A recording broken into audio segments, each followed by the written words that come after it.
नमस्कार प्यारे बच्चों। हम पढ़ रहे हैं नंबर सिस्टम और उसमें अपना टॉपिक चल रहा था। पिछली जो क्लास थी उसमें हम आकर के पहुंच गए थे दशमलव प्रसार में। काफ़ी कुछ अपन ने पढ़ा था पिछली क्लास में, काफ़ी महत्वपूर्ण क्लास थी। पहली क्लास में तो खैर बेसिक नॉलेज था, कल की क्लास में काफ़ी महत्वपूर्ण बातें हुई अपनी। आज इसी को अपना आगे बढ़ाएंगे और आज का अपना टॉपिक है दशमलव प्रसार। हालांकि कल इसके ऊपर चर्चा हो गई थी, लेकिन आज जो मैं बताने वाला हूँ वो काफ़ी महत्वपूर्ण है। और अगर 5 एग्जाम होते हैं तो 2 एग्जाम में उसमें से प्रश्न आ ही जाता है। देखिए, आज के कंपटीशन के लिहाज से आज का जो टॉपिक है वो काफ़ी महत्वपूर्ण है। हालांकि ये टॉपिक अपने 10th क्लास में और 9th क्लास में वैसे मैथमेटिक्स बुक में भी दे रखा है। वहां से भी प्रश्न जो है एग्जाम में, अगर कोई 9th और 10th का बच्चा अगर देखे तो उसके लिए भी काफ़ी महत्वपूर्ण है, क्योंकि उनके भी प्रश्न एग्जाम में आते हैं। लेकिन मैं उस लिहाज से बस एक बताऊंगा, फिर उसके बाद अपन इसको शॉर्ट तरीके से करेंगे। देखो, कल हमने पढ़ा था कि डेसिमल एक्सपेंशन जो थे वो 2 प्रकार के, दशमलव प्रसार 2 प्रकार का था, शांत प्रसार और अशांत प्रसार। शांत प्रसार के लिए कहा था कि मैंने जो अगर प्रसार है वो दशमलव के बाद में जो अंकों का आना वो रुक जाए, शांत हो जाए, तो अपने ऐसे याद रखा था कि शांत हो जाए, दशमलव के बाद में अंक आने रुक जाए, तो वो अपना शांत प्रसार था। और दशमलव के बाद में अंक आना रुके नहीं, चलता रहेगा, वो अशांत प्रसार था। अशांत प्रसार में 2 बातें हुई थी, एक तो अंकों की पुनरावृत्ति होनी शुरू हो जाए, ठीक है, और एक अंकों की पुनरावृत्ति नहीं हो, बार बार दशमलव के बाद में अंक आ रहे हैं लेकिन हर बार चेंज आ रहे हैं, ठीक है, अंकों की पुनरावृत्ति नहीं हो रही है, तो उस समय वो प्रसार था वो अशांत अनावर्ती प्रसार था। तो इसमें क्या था, शांत प्रसार में, यानी जैसे मैं ये कहूं कि भाई कोई हमने प्रसार लिखा 5.1 2 3 4 और 5, ये लिख दिया। अब इसके बाद में आगे कोई डिजिट नहीं है, तो ये प्रसार जो है वो शांत प्रसार हो गया। अभी अपन देखेंगे ये कौन सी जो परमेय संख्या अपनी, यानी कोई रेशनल नंबर है उसका ये रूप है, डेसिमल फॉर्म है, ठीक है। तो वो रेशनल नंबर भी अपन चेक करेंगे। फिर उसके बाद में अशांत प्रसार में क्या था कि अशांत प्रसार में 2 थे, एक तो अशांत आवर्ती प्रसार, जैसे ये कहा था कि 5.2 3 1 2 3 2 3 इस प्रकार से। तो देखो 2 और 3 जो है बार बार रिपीट होने लग गए और अब आगे चल रहे हैं, ठीक है। तो यहां पर क्या था कि यहाँ अशांत प्रसार है और आवर्ती प्रसार है, क्योंकि यहां पर अंकों की पुनरावृत्ति शुरू हो गई, ठीक है। लेकिन इसमें क्या होगा कि 1.3 1 2 3 1 0 कुछ भी लिखो, 0 0 1 0 2 1 इस प्रकार से कोई भी लिखा अपन ने, ठीक है। इस प्रकार का कोई प्रसार है तो वो अपना क्या है, अशांत अनावर्ती प्रसार है। अशांत भी है और अनावर्ती भी, क्योंकि आवर्ती नहीं हो रही ना भाई, कोई डिजिट है वो रिपीट नहीं हो रही है, ठीक है। तो यहाँ पर ये जो आपका एक्सपेंशन हुआ ये कौन सा हुआ, नॉन टर्मिनेटिंग और नॉन रिपीटिंग, यानी अशांत और अनावर्ती, ठीक है। अब देखो ये जो प्रसार है ना, ये तो अपरिमेय संख्या हुआ है कि अपरिमेय संख्या है, अगर उसको हम डेसिमल फॉर्म में लिखेंगे तो इस रूप में लिखा जाएगा, ठीक है। तो ये तो पहले से अपन क्या है, इरेशनल नंबर है, इरेशनल नंबर है, इसका मतलब इसको पी वाई क्यू की फॉर्म में अपन नहीं लिख सकते, ये इस फॉर्म में नहीं लिखा जाएगा, ठीक है। तो फिर ये जो है ना, ये चाहे शांत प्रसार हो और चाहे अशांत आवर्ती प्रसार हो, ये दोनों ही क्या है, इनको पी वाई क्यू की फॉर्म में अपन लिख सकते हैं, इसको भी लिख सकते हैं और नीचे वाले पी वाई क्यू फॉर्म में लिख सकते हैं, ठीक है। यानी इसको भी, शांत प्रसार को भी हम पी वाई क्यू फॉर्म में चेंज कर सकते हैं और अशांत प्रसार को भी हम पी वाई क्यू की फॉर्म में चेंज कर सकते हैं, ठीक है। अब इनको पी वाई क्यू की फॉर्म में कैसे चेंज करेंगे, देखो सबसे पहले पर मैं देख रहा हूं शांत प्रसार के। शांत प्रसार में क्या है कि जैसे मैं ये लिख रहा हूं, तो कल भी मैंने बताया था कि शांत प्रसार हो, जैसे मान लो कि ये आ गया 3.12 ये आ गया, ठीक है, और इसको पी वाई क्यू फॉर्म में लिखना, तो आपको क्या करना है, कुछ भी नहीं करना है, सीधा सीधा क्या करेंगे, ऊपर से दशमलव हटा दो, हटा दिया और नीचे 1 लिखो। अब पॉइंट के बाद कितने डिजिट है, 2 डिजिट है ना, तो 2 जीरो लगा दो, ये लो हो गया इसका। अगर आप इसको यानी 312 को 100 से डिवाइड करोगे तो 3.12 ही आएगा, ठीक है। यानी 312 में अगर 100 का भाग दोगे तो 3.12 आएगा, ठीक है। तो अगर अपने पास से शांत प्रसार है, ठीक है, शांत प्रसार है, तो उसको हम पी वाई क्यू के रूप में आराम से लिख सकते हैं। जैसे मान लो और लिखूं मैं कि 3.12345 ये लिखा, तो अब क्या करना है, इसको भी पी वाई क्यू की फॉर्म में अगर चेंज करना है तो सीधा सीधा क्या करेंगे, सभी में दशमलव हटाओ, हटा दिया और नीचे 1 लिखना है, नीचे 1 लिखना है। अब पॉइंट के बाद में कितने डिजिट है, 1 2 3 4 5, तो 5 जीरो लगा दो, ये लो 5 जीरो लगा दो। अब इसमें अगर आप भाग दोगे तो ये आएगा। ठीक है, तो अगर अशांत प्रसार हो और उसको पी वाई क्यू फॉर्म में लिखना है तो कुछ नहीं करना, ऊपर से पॉइंट हटा दो, नीचे 1 लिखो और 1 के आगे कितने जीरो लगाने, जितने पॉइंट के बाद में अंक है, जितने पॉइंट के बाद में अंक है उतने जीरो नीचे लगाने हैं। ठीक है, तो ये तो गया शांत प्रसार का। अब जो सबसे महत्वपूर्ण है इसमें से, ये तो प्रश्न जो है ये तो कोई छोटी अपनी स्कूली शिक्षा में या कोई छोटे एग्जाम में तो भले ही पूछ ले, बाकी इसमें से यानी इसको, क्योंकि ये तो सभी को आते हैं। ठीक है, तो इसमें से कोई प्रश्न पूछने की संभावना नहीं है। सबसे ज्यादा जो प्रश्न यहां से पूछा जाता है, सबसे ज्यादा प्रश्न आया एग्जाम में। ठीक है, तो देखो अशांत आवर्ती प्रसार है उसको हम पीवाईक्यू के फॉर्म में कैसे लिखेंगे वो देखो।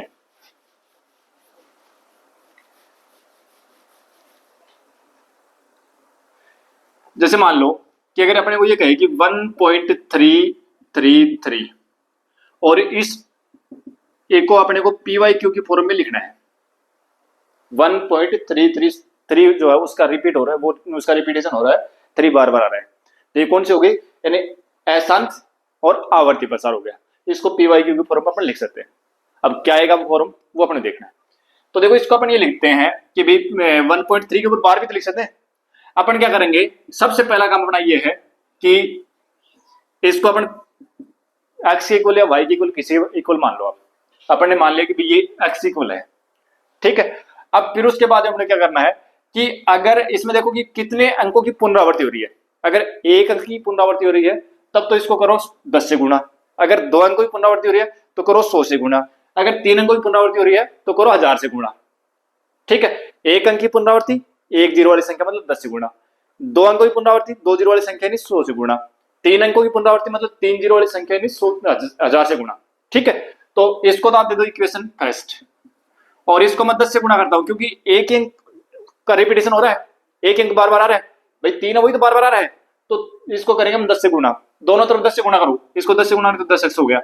और अब इसको 10 से गुणा करेंगे ना तो भाई इसमें 1 जीरो है तो 1 अंक आगे खिसक जाएगा, गुणा कर, दशमलव के गुणा करने सीखे अपन ने। ठीक है, दशमलव जो था क्योंकि 1 जीरो से गुणा करें तो 1 अंक आगे चला जाएगा, अगर 2 जीरो से गुणा करें 2 अंक आगे चला जाएगा, और 3 जीरो वाली संख्या से मतलब 1000 से गुणा करो तो 3 अंक आगे चला जाएगा। ठीक है, इतना करने के बाद में इसको दे देंगे समीकरण 2। अब समीकरण 2 में से 1 घटा दो, यानी नीचे वाले से ऊपर वाला घटाना है, घटाओगे तो 10 में से 9 घटाए तो कितना बच गया, 10 में से 1 घटाए तो कितना बच गया 9, और x है साथ में। ठीक है, अब देखो दशमलव के बाद में कितने भी लगा दो कोई दिक्कत नहीं है, दशमलव के बाद यही संख्या है, नीचे भी यही संख्या है, तो दशमलव के बाद वाली संख्या तो हट गई, सारी सारी कट गई। ठीक है भाई, जैसे मान लो कि ये लिखूं मैं 13.3333 ये लिखा मैंने, और इसमें से घटाना है 1.333। अब घटाते आएंगे तो क्या होगा भाई, सभी जगह 3 है तो सभी जगह क्या आता जाएगा 0 0 0 0 ये तो आता जाएगा। ठीक है, और यहाँ पॉइंट के नीचे पॉइंट, और 3 में से घटाओगे तो 2 बचेगा और 1 बच गया, तो 12 तो बचेगा। ठीक है, तो यहाँ कितना बच गया 12 बच गया, और x का भाग दोगे तो x का मान निकालो तो 12/9, और x बराबर कितना हो गया 12/9। x किसका मान था, x इसी को तो माना था पढ़ने, मतलब 1.3 बार, भाई 3 बार का मतलब हुआ 3 की पुनरावृत्ति। ठीक है, तो ये कितना लिखा जाएगा 12/9, और वैसे 3 से कट जाएगा तो 4 तिया 12, भाई 3 का भाग ऊपर भी जा रहा है नीचे भी जा रहा है, तो 4 तिया 12 3 तिया 9, तो इसको हम 4/3 लिख सकते हैं। ठीक है, तो 1.3 बार मतलब 1 के बाद में 3 की पुनरावृत्ति हो रही है। ठीक है, तो 3 की पुनरावृत्ति हो रही है, तो इसको अगर हम पीवाईक्यू की फॉर्म में लिखेंगे तो हम इसको क्या लिख सकते हैं 4/3 लिख सकते हैं। ठीक है, ये तो होगा अपना बेसिक तरीका, ये सभी के लिए है, ये तरीका सभी के लिए। करना क्या है, सबसे पहला काम पड़ा ये है कि दशमलव के बाद में कितने अंकों की पुनरावृत्ति हो रही है, पहले तो जो दे रखे उसको x इक्वल मान लो, दशमलव के बाद में कितने अंकों की पुनरावृत्ति हो रही है, 1 की हो रही है तो 10 से गुणा करो, 2 अंकों की पुनरावृत्ति हो रही है तो 100 से गुणा करो, 3 अंकों की पुनरावृत्ति हो रही है तो 1000 से गुणा करो। ठीक है, इक्वेशन 2 दे दो, 2 में से 1 घटा लो और फिर x का मान निकालो, वही अपना आंसर हो जाएगा। ठीक है, अब एक प्रश्न और करता हूं मैं, उसके बाद में मैं आपको एक बिल्कुल, चलो यही कर लेते हैं पहले, इसी के लिए अब आपको ये याद नहीं रखना है। देखो अब क्या करना है, अपने को सीधा शॉर्टकट में याद रखेंगे, और वो क्या है कि अगर अपने को ये मिले, जैसे ये आ गया 0.23 के ऊपर बार, ठीक है, तो अपने को क्या करना है, ऊपर से दशमलव हटा दो, हटा दिया, और नीचे क्या करना है, कितने अंकों के ऊपर बार है दो अंकों पर बार है ना, तो 2 9 लगा दो, तो ये 23/99 हो गया। 23/99 मतलब 23, अगर इसको इस तरीके से अगर आप सोल्व करोगे ना तो ये आएगा मान इसका। ठीक है, अगर मैं ये लिखूं जैसे इसी प्रश्न को करता हूं कि भाई 1.3 के ऊपर बार है, इसको लिखना है तो क्या करना है, इसके लिए अपन क्या करेंगे कि ये लिखो यूं कहीं, ठीक है। अब उसके बाद में क्या करना है कि जो बिना बार की संख्या है वो घटानी है इसमें से, तो या बिना बार की संख्या कौन है, एक है, एक घटा लो। और नीचे क्या करेंगे, कितना अंकों पर बार है, एक अंक पर, तो 1 9 लिखो, ठीक है। और अब घटा दो इसे, तो 12/9 ये आ गया। ठीक है, चलो और लिखते हैं। जैसे ये लिखूं 0.7 के ऊपर बार, ये लिखा मैंने, तो क्या करना है, दशमलव हटाओ, 7 लिख दिया। बिना बार की संख्या घटा दो, बिना बार की संख्या कौन है, 0, तो घटा दो। नीचे बार कितने अंकों पर है, एक अंक पर, तो 1 9 आएगा। 2 अंकों पर होगा तो 2 9 आएंगे, 3 अंकों पर होगा 3 9 आएंगे। ठीक है, कितना आ गया, 7/9। बस इसी तरीके से इनको याद रखना है, इसी तरीके, यही मेथड जो अपने को याद रखना है। परीक्षा में आएंगे पर्सन, और इसमें सीधा ऑप्शन जैसे ये आ गया कि 0.7 बार, और इसको हम ये लिख सकते हैं, ठीक है ना, इसका मान होगा तो 7/9 लिखा होगा, 7/99 लिखा होगा, इस प्रकार से आएगा, तो अपने को तुरंत समझ जाना ये आंसर होगा इसका। ठीक है, और देखते हैं, क्योंकि इसके ऊपर प्रैक्टिस करनी है अपने बहुत सारी, फिर उसके बाद में ये चीज जो है वो क्लियर होगी। देखो और लिख रहा हूं मैं, जैसे मान लो कि मैंने लिखा 0.9 लिखा, 0.9, ठीक है, 9 के ऊपर बार है। ठीक है, चलो एक बार तो वो तरीका अगर जो अपना है उससे निकालते हैं इसको। क्या आएगा, x इज इक्वल टू 0.9 के ऊपर बार, तो 9 की पुनरावृत्ति हो गई। ठीक है, इसको 10 से गुणा करेंगे क्योंकि एक अंक की पुनरावृत्ति हो रही है, तो 10x बराबर क्या हो जाएगा, 0, और ये 9 जो वो 1.1 अंक आगे चला जाएगा। ठीक है, ये equation first, equation second. Equation second में से फर्स्ट डालो तो कितना आएगा, 9, 10 में से 1 घटाओगे तो 9 बचेंगे ना, तो 9x, और इसमें से घटाओ तो ये आ जाएगा 9, तो x बराबर कितना आ गया, 1। ठीक है,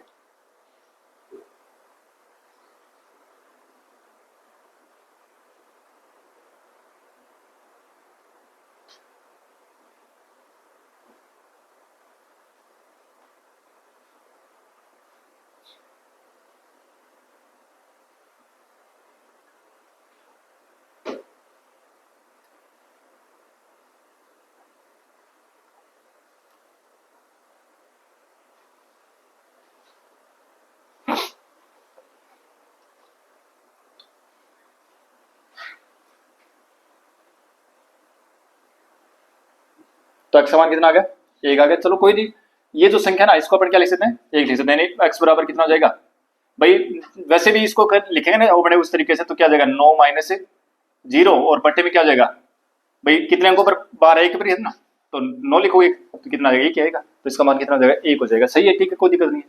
ठीक है ना, तो अब और लिखते हैं, देखो जैसे अपन ने लिखा कि x इज इक्वल टू 0.5 के ऊपर बार।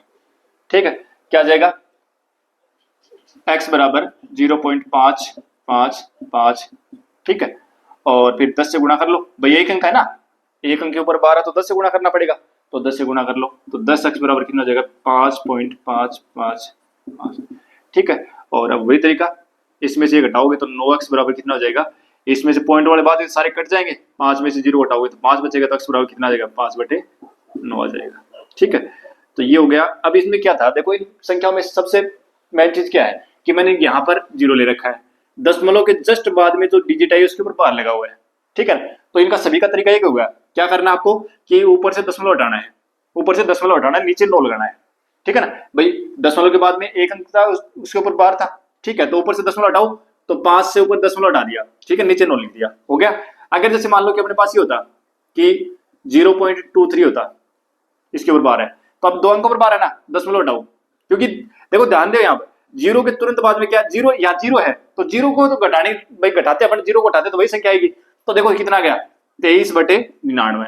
अगर अपने पास 0.3124 इसके ऊपर बार है, कोई दिक्कत नहीं है, सभी के ऊपर बार है, चारों अंकों पर बार है। ठीक है, तो इसका मतलब 4 अंकों का रिपीटेशन हो रहा है यहाँ। तो क्या लिखोगे 3 1 2 4 और फिर नीचे क्या लिख दोगे 9 9 9।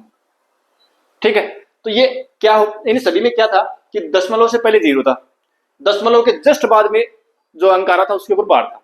अब देखो यहां पर मैं थोड़ा सा चेंज करता हूं, अभी मैंने इससे पहले भी किया था कि जैसे 1.3 बार है तो क्या लिखेंगे इसको कि भाई 13 और फिर जो 10 बार नहीं है वो संख्या घटाएंगे और फिर नीचे कितना आएगा, जितने बार है उतने 9, जितने पर बार है 1 पर बार है तो 9, ये कितना आ गया 12/9 आया था भी लिखा था इसको 4/3 लिखा था अपन ने।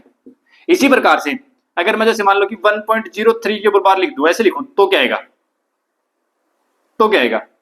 तो देखो क्या करना है, अब यहां पर थोड़ा सा ध्यान देना है, तरीका वही है, ये तरीका तो सबके लिए रामबाण है, सभी हो ही जाएंगे इसे तो, ठीक है ना।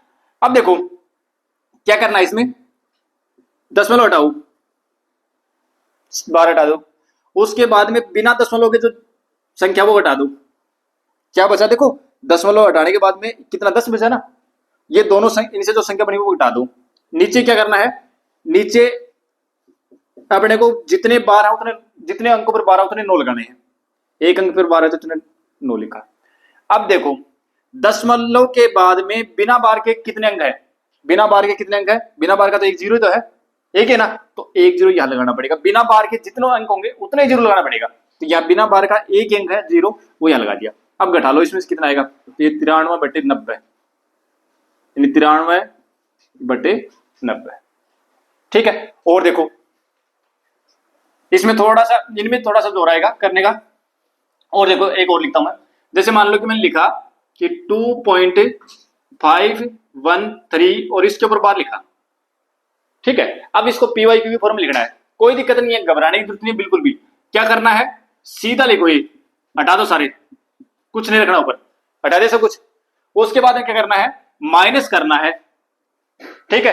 क्या बिना बार वाली संख्या कितनी है, पॉइंट को भूल जाओ एक बार, कितनी है बिना बार की संख्या 25, वो इसमें से माइनस कर दो, और बट्टे में क्या करेंगे, बट्टे में बार कितने अंकों पर है, 2 अंकों पर है, तो 2 9 लिखो, लिख दिया।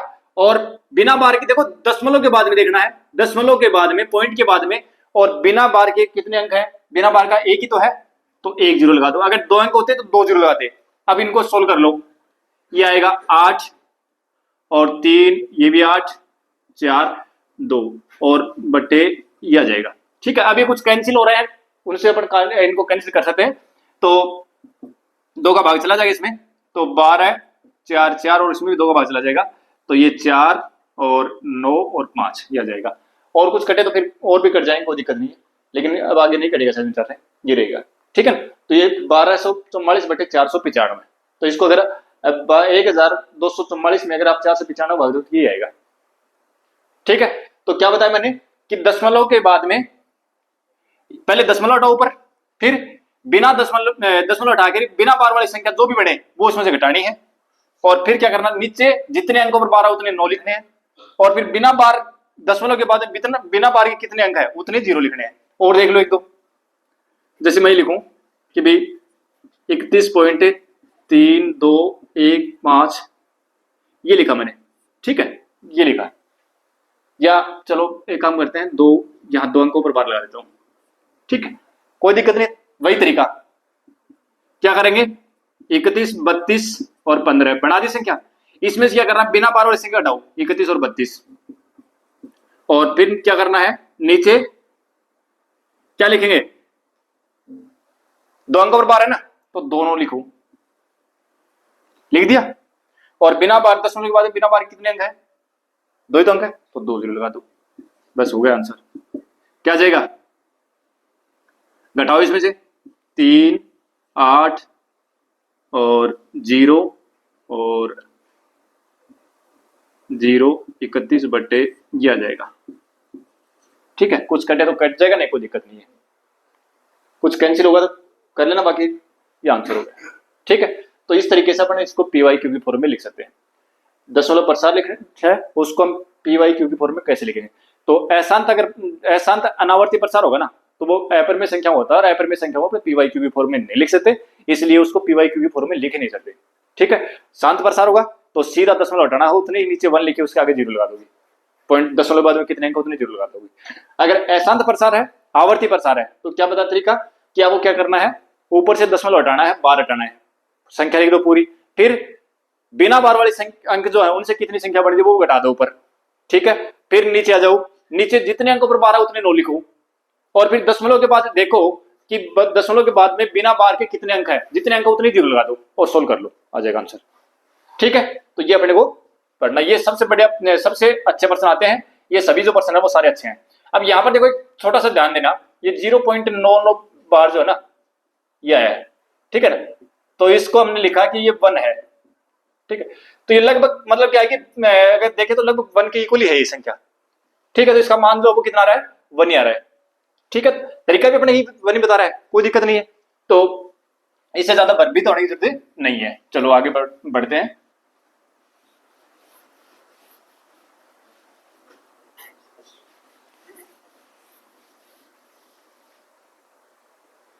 अब देखो आगे, ये था अपना दशमलव प्रसार का।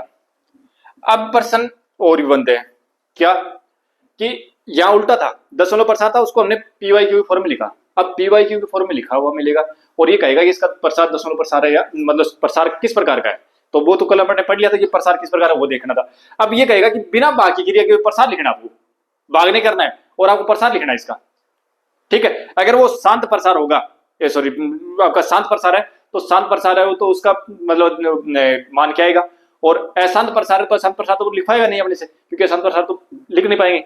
तो देखो फिर वो अशांत प्रसार लिखवाता तो फिर डिवाइड की अपने को क्रिया करनी पड़ेगी। देखो अपने को प्रश्न ये पूछ रहा है कि जैसे मान लो कि आपको ये लिखा मिला 51 बटे और यहां लिख दिया 24 नहीं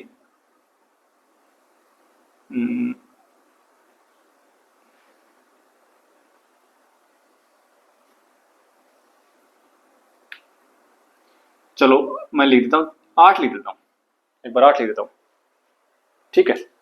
8 ज्यादा छोटा पर्सन लेते हैं एक बार, फिर देखेंगे आगे, बड़ा फिर बाद में लेंगे। जैसे मैंने लिखा 4 लिख दिया, ठीक है। तो एक तरीका तो ये है कि आप इसमें भाग करो और भाग करके इसको भाई 51 में 4 का भाग दे लो, दशमलव में आ जाएगा, ठीक है। एक तरीका तो ये है। दूसरा ये है कि आपको क्या करना है कि 51 बटे नीचे जो भी संख्या है ना उसके गुणनखंड करने हैं। गुणनखंड करने का मतलब 4 को हम क्या लिख देंगे, 2 की घात 2 लिख सकते हैं। कल अपनी बात हुई थी कि नीचे शांत प्रसार जो है वो कब होगा, शांत प्रसार तब होगा जब नीचे 2 और 5 ही हो, नीचे की जो संख्या है उसके जो गुणनखंड है वो 2 और 5 ही हो।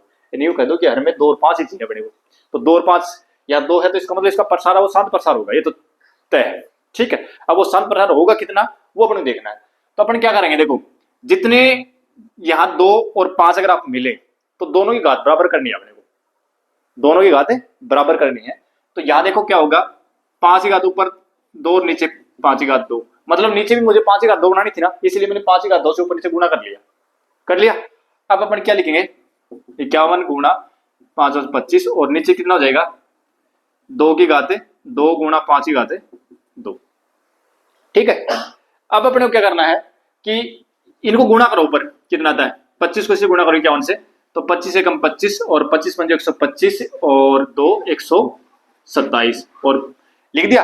नीचे जो है ना इसको गुणा करके लिखो तो ठीक है, नहीं लिखो तो कोई दिक्कत नहीं है, ठीक है ना। अपना काम है वो यही से बन गया, ठीक है। और नीचे अगर आप लिखना चाहो तो लिख सकते हो कि 20 को हम 10 की घात 2 लिख सकते हैं, भाई 2 के ऊपर की घात 2 है, 5 के ऊपर की घात 2, तो दोनों को गुणा करके फिर दोनों के ऊपर घात 2 लगा तो कोई दिक्कत नहीं है, तो 10 की घात 2 होगी, ठीक है। अब देखो 10 के ऊपर घात 2 है ना, तो अपने को 2 अंकों बाद 10 लगा देना बस, और कुछ नहीं है। ये लो 12.75, ठीक है। देखो क्या करना है, दोबारा ध्यान से देखिए इसको, क्या करना है कि सबसे पहले नीचे जो संख्या ना उसको हम 2 की घात 3 2 की घात और 5 की घात के रूप में लिखेंगे, 2 की घात 2 के रूप में लिख सकते हैं इसको, तो 2 की घात 2, 4 को हम 2 की घात 2 लिख सकते हैं, ठीक है। 2 की घात 2 लिखा। अब अपने को बनाना है कि जितनी 2 की घात 2 है ना उतनी 2 की घात, जितनी 2 की घात है उतनी 5 की घात लेनी है, तो 2 की घात 2 थी, 2 की घात 5 बनानी है, तो 2 की घात 5 से 5 की घात 2 से ऊपर नीचे अपने गुणा कर लिया। उसके बाद में ऊपर वाला जो है ना वो तो लिखो 5 की घात 2 का मतलब 5 को 5 से गुणा किया 25, ठीक है। और नीचे 5 की घात 2 मतलब कितना हुआ, 5 की घात 2 को 5 की घात 2 ही छोड़ दिया मैंने, कोई मतलब नहीं अपने को, उससे जरूरत नहीं है अपने को, ठीक है। इनको दोनों को गुणा कर लो, इनको गुणा के तो ये आ गया। अब नीचे देखो दोनों की घात बराबर होगी ना, 2 और 5 की कितनी घात है, 2 है, तो 2 अंकों बाद 10 लगा दो। अगर घात 3 हो जाए तो 3 अंकों बाद लगा देना, 4 है तो 4 अंकों बाद लगा देना। ठीक है, और देखो मैं ये लिख रहा हूं कि अब की बार मुझे 21 बटे और 125 लिखा मैंने। ठीक है, तो क्या करूं मैं, देखो 21 बटे और इसको क्या लिख सकता हूं मैं, इसके गुणनखंड करूंगा तो 5 का 3 आएगा। कर लो भाई, 125 को अगर हम इसके गुणनखंड करेंगे तो पहले 5 का भाग जाएगा और किसी का नहीं जाता इसमें, और सीधा 5 का जाएगा। तो 25 पंजे 125, फिर 5 का दोगे 5 और फिर 5 का दोगे तो 1। ठीक है, तो ये लिख देंगे, इसको लिख दिया। अब अपने को क्या करना है कि 5 की घात 3 तो आ गई, अपने को तो 2 की घात 3 और चाहिए, तो 2 की घात 3 और चाहिए तो क्या करेंगे, 2 की घात 3 से ऊपर नीचे गुणा कर लो, कर लिया। अब 2 की घात 3 ऊपर कितने हो गए, 8, और नीचे कुछ नहीं करना है, पड़ा रहने दो, नीचे इसको मतलब नहीं अपने को। क्या होगा, 21 अंटे 198, आगे 198, और नीचे देखो 5 और 2 दोनों की घात 3 है, बराबर घात है, तो 3 घात दोनों की बराबर तो करनी है अपने को, तो 3 घात हो गई, तो 3 अंकों बाद दशमलव लगा दो, ये लो। तो इसका दशमलव प्रसार 21 बटे 125 का दशमलव कितना आएगा, यानी जो इसका डेसिमल एक्सपेंशन है वो कितना आएगा, 1.198।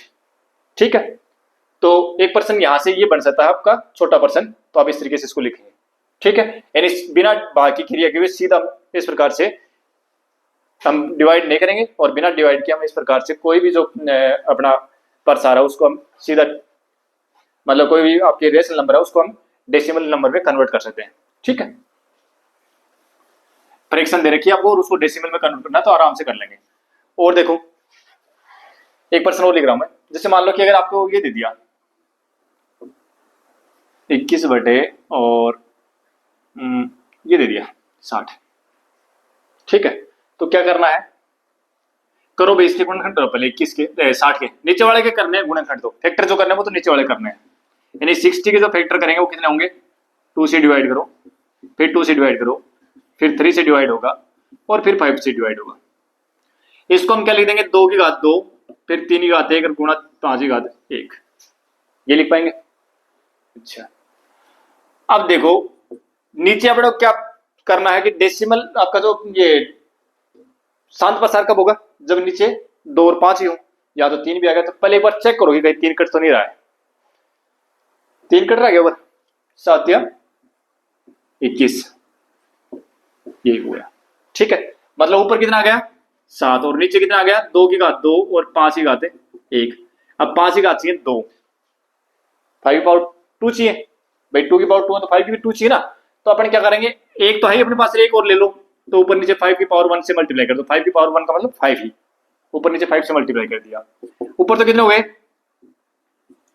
7 5 35, और नीचे कितने हो गए 2 की पावर 2 इंटू 5 की पावर 2, क्योंकि देखो अगर दो संख्या गुणा में है, ठीक है, और उनके घात आधार समान है तो घातें जुड़ेंगी, ये अभी घातांक के नियम पढ़ेंगे तो वहां देखेंगे अपन, है ना। तो इसको हम क्या लिख देंगे, 5 की घात 2 लिख देंगे। ठीक है, घातें बराबर हो गई, कितनी घात है, 2 घात है, 2 अंकों बाद दशमलव लगा दो, ये होगा इसका।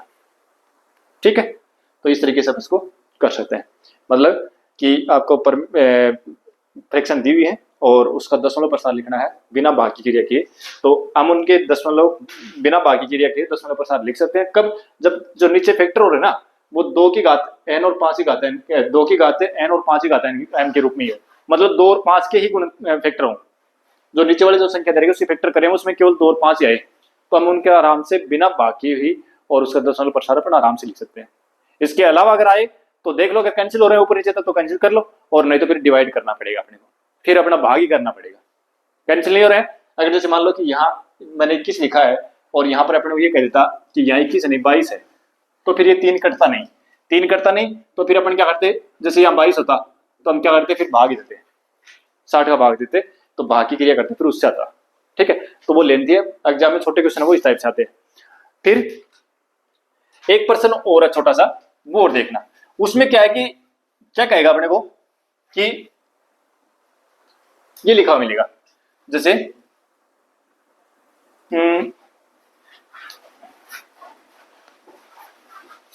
एक एग्जांपल देखो, हाँ जैसे ये लिखा, एक संख्या बड़ी सी संख्या दे दी अपने को, ठीक है, और उसमें वो क्रिया नहीं करवाएगा अपने से ये कहेगा कि यहाँ 5 की पावर 3 5 है और यहां 2 की पावर 1 है, ठीक है।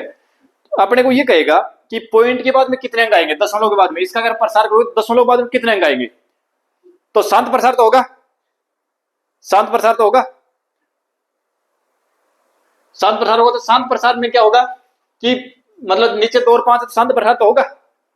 अब दशमलव के बाद में अंक कितने आएंगे, तो दशमलव के बाद में अंक कितने आएंगे, कुछ नहीं करना। ऑप्शन में जैसे मिलेगा कि दशमलव के बाद 2 अंक होंगे, 3 अंक होंगे, 4 अंक होंगे, 5 अंक होंगे, कितने अंक आएंगे। तो जितनी घात, एक की घात देख लो कौन सी भी, जिसकी ज्यादा घात है उतने आएंगे। 5 की घात 5 है, यहाँ 1 है, तो जिसकी ज्यादा उतने अंक आएंगे। तो इसका अगर हम दशमलव प्रसार करेंगे ना तो दशमलव के बाद में 5 अंक आएंगे, ठीक है। क्योंकि देखो तरीका वही है, अभी मैंने क्वेश्चन, अपन ने जो क्वेश्चन किया उसमें सभी में ये तो था, नीचे घात बराबर कर रहे थे और फिर जितनी घात है उतने दशमलव के बाद अंक लगा रहे थे। तो वही तो है भाई, घात बराबर करनी है, इसका मतलब ऊपर नीचे 2 या 4 और चाहिए, तो 2 की घात 4 से ऊपर नीचे गुणा करेंगे तो कितनी हो जाएंगी, फिर 2 की घात 5 हो जाएंगी। और फिर क्या कहा था, जितनी घात उतने दशमलव के बाद अंक है, दशमलव उतने अंकों के बाद लगाना है। तो यही तो पूछ रहा है अपने को कि दशमलव कितने अंकों के बाद में आएगा। तो अगर छोटा प्रश्न पूछ ले कि कोई भी इस प्रकार से एक फ्रैक्शन देगा, ठीक है, और कहेगा कि दशमलव बाद में कितने अंक आएंगे, तो सबसे पहले आप नीचे वाले जो संख्या है उसके फैक्टर कर लो, 2 की घात n और 5 की घात m के रूप में लिख लो, यानी 2 की और 5 की घात के रूप में लिख लो, ठीक है। नीचे अगर कोई संख्या और आ रही है 2 और 5, ऐसी स्थिति में 2 और 5 के अलावा कोई संख्या अगर आएगी तो वो निश्चित कटेगी, ठीक है। और अगर कट रही नहीं कट रही है तो फिर वो प्रसार जो है शांत प्रसार होगा, फिर उसके बाद में अंकों के बाद दशमलव के बाद जो अंक आएंगे वो इनफाइनाइट आएंगे फिर, ठीक है। तो अपने को क्या करना है कि अगर कोई संख्या दे रखी है नीचे और उसके फैक्टर करें, वो फैक्टर 2 और 5 के रूप में आ रहे हैं, 2 और 5 के रूप में आ रहे हैं, तो फिर क्या उसका दशमलव जो प्रसार वो शांत प्रसार होगा, और शांत प्रसार होगा तो दशमलव बाद में कितने अंक आएंगे। इसके लिए अपने को क्या करना है, चाहे तो नीचे 2 हो, चाहे 5 हो, और चाहे 2 और 5 दोनों हो। तो अगर अकेला 2 है तो उसकी घात कितनी है, उतने दशमलव बाद में अंक आएंगे। अगर 5 है तो 5 की घात कितनी बन रही है, उतने दशमलव बाद में अंक आएंगे। और अगर दोनों है, जैसे यहाँ 2 और 5 दोनों आ गया, तो जिसमें बड़ी घात है ना उतने दशमलव बाद में अंक आएंगे, ठीक है। तो ये अपना एक छोटा सा डेसिमल एक्सपेंशन से संबंधित कुछ क्वेश्चन थे, वो अपन ने किए हैं। अब इसके ऊपर आपको प्रैक्टिस करनी है, कोई भी बुक ले लो, उसमें से क्वेश्चन निकालो और प्रैक्टिस करो। तरीका मैं बता दिया, सभी के लिए तरीका यही है। तो आज की क्लास को अपन यही देते हैं विराम, मिलते हैं इस क्लास में, थैंक यू।